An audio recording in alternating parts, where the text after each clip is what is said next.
မိမိတို့ Facebook ကောက်မှာပို့တွေကို share ထုတ်နေမိတ်ဆွေတို့ရဲ့ဖုန်း Facebook ကောက်လေးတင်ဝင်လိုက်ပါပေါ့နော် Facebook ကောက်ထဲဝင်ပြီးတော့ကိုကပေါ့နော်ကို share ခြင်းတဲ့ပို့ကိုရဲ့ profile လေးထဲဝင်လိုက်ပါ profile ထဲရောက်ပြီးဆိုရင်ကို share ခြင်းတဲ့ပို့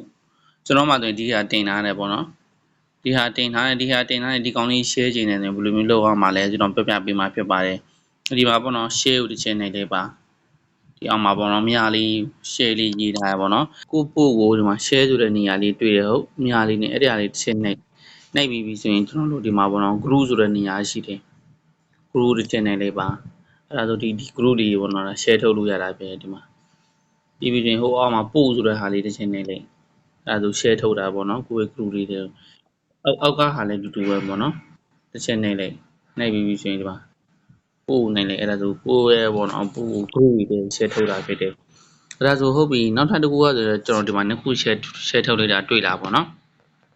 အဲ့ဒါဆိုနောက်ထပ်ပေါ့နော်ဒါရမရဆိုတာကျွန်တော်ရဲ့ message အောင်မှာပေါ့နော်တစ်ချက်လောက်ရေးထားပေးပါအားလုံးပဲမင်္ဂလာပါဆင်ပြေကြပါစေ